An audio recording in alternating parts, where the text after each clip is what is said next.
And a few months later, a television station offered Tony a reporting job. He was euphoric. He had reached his dream. But Tony's success came as a shock to his mother. She thought that all the attention was too much for her 15-year-old son. Nikki did not want to lose her control over him. I got so excited that I got a little too big for my britches, I guess, and my mom took me out of everything, took me out of every aspect of what I was doing. Stopped writing for the daily newspaper, everything. Tony was devastated. His mother explained that she needed him at home. Giving up his dreams, Tony was forced to be the man of the house. His mother depended on Tony for nearly everything, cooking meals, repairing broken appliances, even shopping for groceries. All this responsibility was difficult for Tony and left little time for him to lead a normal teenage life. Tony did his best to adapt. He would do anything to please his mother. Nikki was a stern taskmaster. If Tony didn't follow the rules, the punishment was severe. She even went so far as to keep him out of school. Every opportunity for schooling he loved. And then I made it would be a punishment if anything went wrong, that he would miss school, you see. Still, Tony behaved well enough to attend regularly. When Tony was 16, something happened that dramatically changed his life.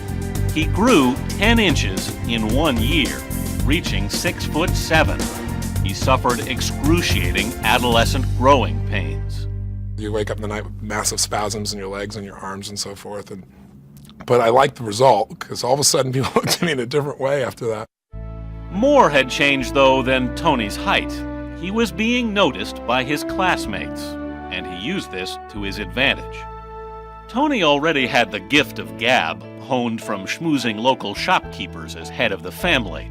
On the encouragement of a teacher, Tony decided to use these talents to run for student body president.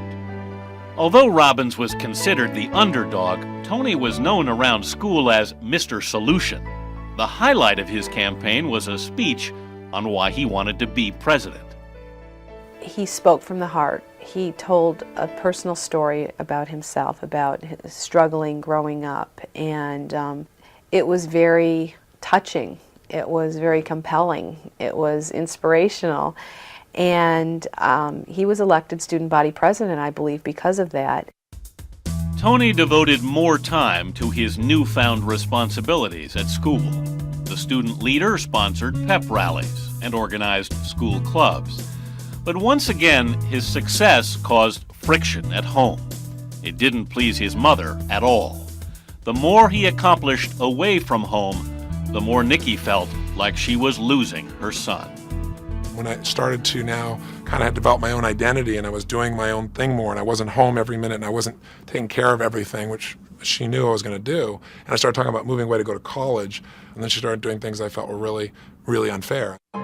Nikki was not willing to let her Tony go. The conflict between them resulted in loud screaming matches. The tension at the Robbins house affected Tony's brother and sister, too. It was a little tough, because you saw both sides, and Tony did just need to leave the house. He was, spread your wings, he was ready to go, he was motivated. He got to the point where all of a sudden he would not follow the rules. He was too powerful to be in the same house with his mother. On Christmas Eve in 1977, Tony Robbins decided he'd had enough. In a fit of anger, he stormed out of his mother's house with nothing but the clothes on his back. He was only 17, determined to make it on his own. The question was, how?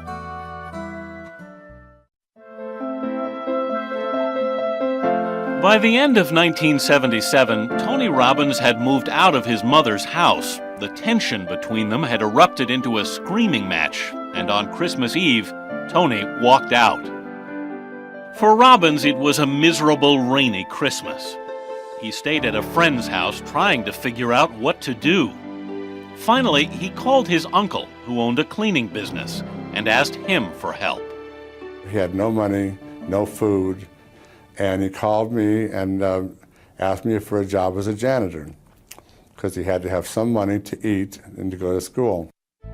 Tony moved in with a friend, paying $50 a week in rent. He worked nights cleaning banks for his uncle, taking the bus 14 miles each way.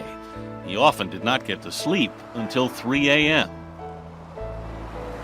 The exhausted Tony often overslept and missed school. A guidance counselor asked him what was wrong. Explaining his troubles at home and that he was now living on his own, Robbins broke down and cried. To his astonishment, the teacher suggested that he leave school. I said, leave school? I mean, it's the last thing I want to do. This is where my only sense of joy is, And she said, no. She said, you got to figure out how to support yourself. And I said, I can't. She said, sure you can. You're an honor student. You got more than enough credits. You can leave. And I said, but I want to graduate with my class. And she said, you can still do that. But it was no consolation for Tony. As before, when his mother made him quit sports writing, Robbins felt he was being forced to give up something he loved. Meanwhile, Tony's mother wanted him to come home.